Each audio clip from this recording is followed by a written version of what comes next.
네, 이렇게 금리를 움직이기 어려운 만큼 추경을 빨리 할 필요가 있다고 이창용 한은 총재가 제안했습니다. 추경 시기와 액수, 방식 등 정치적으로 해석될 수 있는 부분까지 이례적으로, 구체적으로 언급했습니다. 이어서 김준범 기자입니다. 한국은행이 금리로 경기를 조절한다면 정부는 예산으로 조율합니다. 통화정책은 하는 목, 재정정책은 정부 몫인 셈인데 이창용 총재는 재정정책, 즉 추경을 명시적으로 주문했습니다. 성장률이 이제 잠재 성장률 밑으로 떨어졌고 또 여러 가지 이유에서 당연히 통화정책 외에도 추경이 필요하다고 생각하고 있고요. 추경 시기는 가급적 빨리, 액수는 15조에서 20조 원으로 콕 집어 언급했습니다.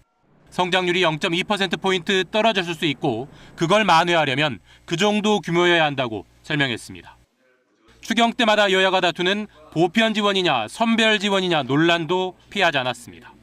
자영업자가 어려우면 전 국민 대상으로 이렇게 막 무차별 지원하는 것보다 자영업자를 타겟해서 지원하는 거가 당연한 거 아닌가요? 출범은 했지만 성과는 없는 여야정 협의체 운영 방식도 지적했습니다. 정치적으로 해석될 여지를 의식해 자신의 발언은 매우 경제적인 메시지라고도 말했습니다. 여야정 협의회를 투티어로 나눠서요. 정치 문제 다루는 쪽 하나, 경제 문제는 실무자들이 딱 끼어서 이것도 정치적 발언입니다. 이 총재는 최근에 상황 변화가 중대하다며 2월 경제전망 발표 전에 다음 주쯤 중간 점검 결과를 내놓겠다고 했습니다. 이건 역시 전에 없던 일입니다. KBS 뉴스 김준범입니다.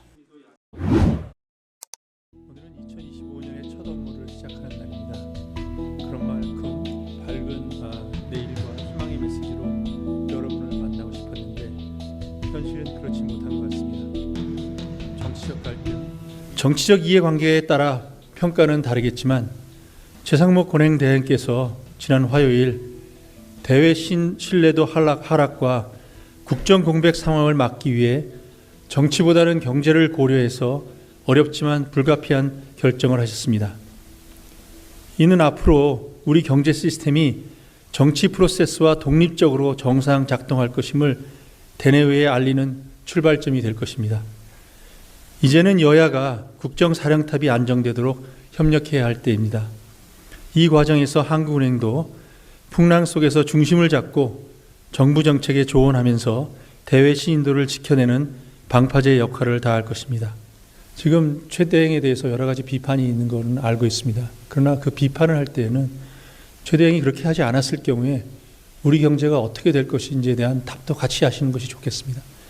특히 비판하시는 분들 중에서는 정치를 고려하기 때문에 그렇게 하시는 분도 있지만 국정에 책임이 있는 국민들은 그런 비판이 해외 신용평가사에 대해서 어떤 함의가 있는지 생각을 한번 고려를 해주셨으면 하고 부탁드리겠습니다.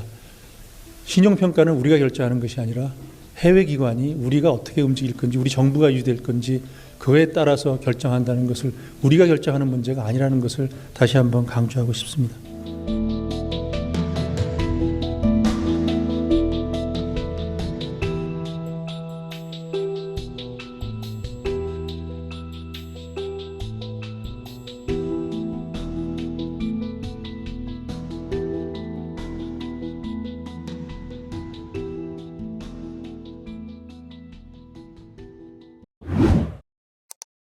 이창용 한국은행 총재가 대학이 성적 순으로 학생을 뽑는 게 꼭 공정한 건 아니라는 다소 민감할 수 있는 발언을 내놨습니다.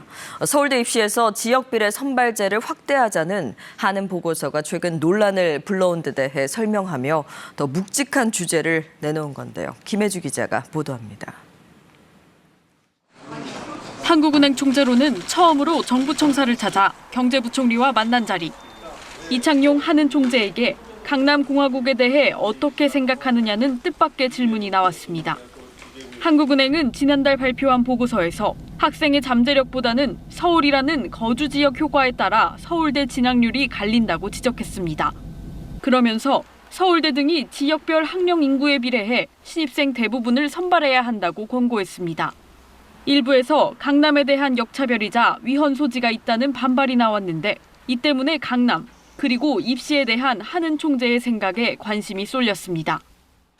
우리는 무슨 이유인지 온 국민 모두가 성적 순으로 뽑는 거가 가장 공정하다고 생각해서 거기에 빠져 있거든요. 성적 순으로 뽑는 것이 가장 공정한 것은 아니다.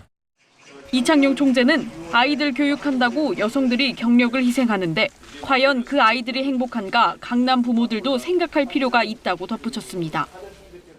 달성 못한 아이들한테는 평생의 그 짐을 지어주는 건데 이런 사회가 계속되는 것이 바람직한지.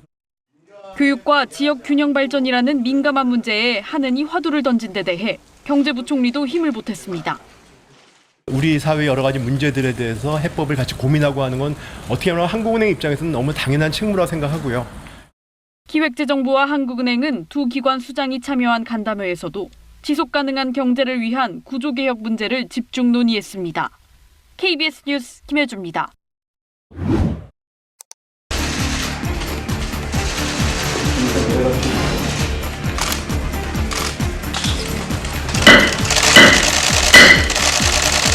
단기 국고채 금리가 상당폭 상승하고 이 금리가 높음으로써 이제 크레딧 시장에 부담이 오고 이로 인해서 건설사들이 어떤 새로운 시공을 하는 것에 부담을 느끼면서 이제 주택난이 오히려 가중이 됐고 또 이것이 이제 시장에서 그 집을 구매하려는 사람들이 이렇게 하면 집값이 올라가겠구나라고 생각해서 무리해서 가계 대출을 받아서 그러면서 이제 오히려 주택난이 또 가격도 주택가격이 올라가는 상황이라는 견해도 좀 있는데 이거에 대해서 어떻게 보시나요? 정부가 그런 우려를 대비해서 이번에 부동산 공급 대책을 발행하지 않았습니까? 그래서 저는 그 공급 쪽을 어떻게 늘리냐는 정부가 이런 정책을 통해서 하겠다고 보였기 때문에 상당한 정도 그 우려를 해소했다고 생각합니다. 두 번째는 집값이 많이 올라간다고 그러는데요, 지금요. 저는 자료를 좀 더 명확하게 좀 다들 좀 보시면 좋겠습니다. 저는 분명히 서울 지역의 몇 군데 이런 것들이 예전 수준에 거의 근접했다 이런 것들은 보고 있습니다. 그렇지만 전반적으로 이 서울 전체적인 지역이라든지 지방이라든지 이런 데 부동산 가격이 뭐 떨어지는 거가 이제 스톱되고 약간 좀 멈칫하고 있다는 건 하지만 이게 다시 막 올라가서 막 그 수요가 망한 거는 저는 볼 때는 그건 부동산 전문가들이 볼 때는 동의할지 모르지만 좀 그거는 좀 약간 좀 너무 좀 아닌가 생각 들어요. 그리고 지금 금리가 저는 부동산 가격에 대해서 얘기를 아마 나가서는 할지 모르지만 지금 하는 총재로서 부동산 가격이 어떻게 될 거라든지 이런 얘기 하기 어렵습니다. 가격이기 때문에. 다만 제가 말씀드리는 것은 집값이 올라갈 거라고 예상하더라도 자기 돈으로 투자하는 것이 아니고 레버리지를 해서 하신 분들이 많은데 그분들 생각이 혹시 금리가 다시 1%대로 막 예전처럼 기준금리가 떨어져서 이게 비용 분담이 금방 적을 거다. 그런 생각을 해서 하신다면 그 점에 대해서는 제가 경고를 드리겠습니다. 지금 저희들이 이렇게 여러 가지 경제 상황을 볼 때 이 금리가 좀 미국도 지금 하이퍼로 걸 얘기하고 있지만 금리가 금방 조정돼서 금융 부담이 집을 이렇게 부담 들여 샀을 때 금융 부담이 금방 그렇게 떨어질 것 같다는 생각은 저는 안 듭니다. 그건 제가 지금 보고 있는 거기 때문에 그런 경우에 본인의 능력 안에 있는지 능력 바깥에 있는지 그런 것들 그리고 이런 그 높은 금리가 유지될 때 단기적으로 부동산을 사서 금방 팔아서 자본이득을 금방 얻고 나올 수 있을지 그런 것들에 대한 판단은 자기가 하셔야 될 것 같습니다.